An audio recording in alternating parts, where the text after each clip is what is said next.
Bienvenue sur l'écoute du monde. Likez et abonnez-vous pour rester au cœur de l'actualité mondiale. Le président ivoirien Alassane Ouattara, âgé de 83 ans, a été réélu pour un 4e mandat, après avoir obtenu miraculeusement près de 90% des voix dès le premier tour de l'élection présidentielle du 25 octobre, selon les chiffres rendus publics par la Commission électorale indépendante à Abidjan. Le taux de participation s'élève à un peu plus de 50%, un élément clé de ce scrutin. Si c'était en dessous de 50%, il aurait fallu annuler les élections. Les chiffres ont donc été publiés, mais étrangement, correspondent parfaitement à ce qu'il faut pour valider la campagne. Sans grande surprise, le chef de l'État a donc réussi son coup, c'est-à-dire une victoire dès le premier tour, profitant d'une opposition divisée et privée de ses principales figures qu'il avait soigneusement écartées. Le vote s'est déroulé dans un climat de tension grave, avec des bureaux de vote détruits pour protester contre la mascarade électorale.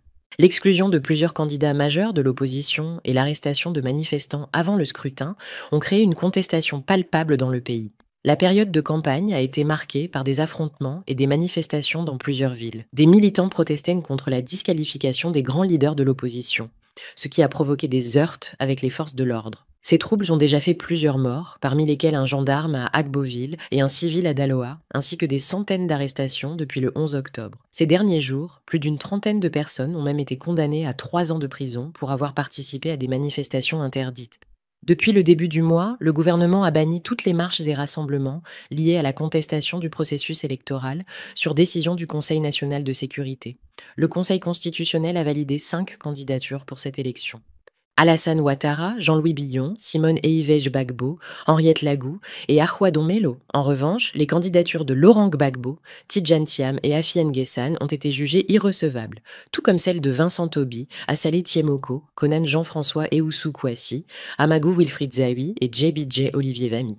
Au total, une 60aine de dossiers avaient été déposés à la CEI, mais seuls 5 ont été retenus, dont 3 hommes et 2 femmes. La campagne s'est déroulée du 10 au 23 octobre, une période de 2 semaines durant lesquelles les 5 candidats ont multiplié les meetings, les promesses et les appels au vote. Mais le climat restait tendu. Ouattara tentait de défendre son bilan et de justifier son 4e mandat, tandis que ses adversaires dénonçaient une élection verrouillée et injuste. L'exclusion des grandes figures comme Laurent Gbagbo, Tidjane Thiam ou Affi N'Guessan a affaibli la crédibilité du scrutin, alimentant la colère des partisans et des appels à la résistance. Le gouvernement affirme avoir pris toutes les mesures nécessaires pour garantir la sécurité du vote, mais beaucoup d'Ivoiriens restent méfiants, marqués par les souvenirs douloureux des crises électorales passées. Encore traumatisés par les crises post-électorales de 2010, où il y a eu plus de 3000 morts, et de 2020, avec près de 300 morts et 400 blessés, la Côte d'Ivoire retient son souffle.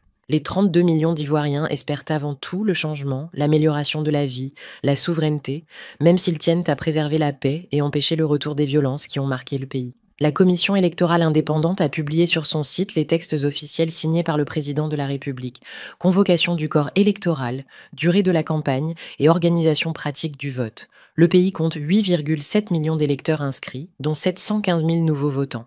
Ils sont répartis dans 25 678 bureaux de vote, dont 308 à l'étranger. Cette élection intervient dans un contexte encore tendu, marqué par les révisions de la liste électorale et les débats sur l'éligibilité de certains grands noms de la politique ivoirienne.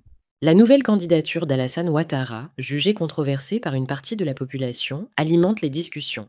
Le RHDP, parti au pouvoir, reste dominant, mais l'opposition, affaiblie et divisée, tente de se faire entendre. On verra comment la situation évolue. Merci d'avoir suivi cette analyse jusqu'au bout. Si vous appréciez notre travail et souhaitez soutenir une information libre et indépendante, abonnez-vous, activez la cloche et partagez cette vidéo autour de vous. Votre soutien, c'est ce qui fait vivre l'écoute du monde.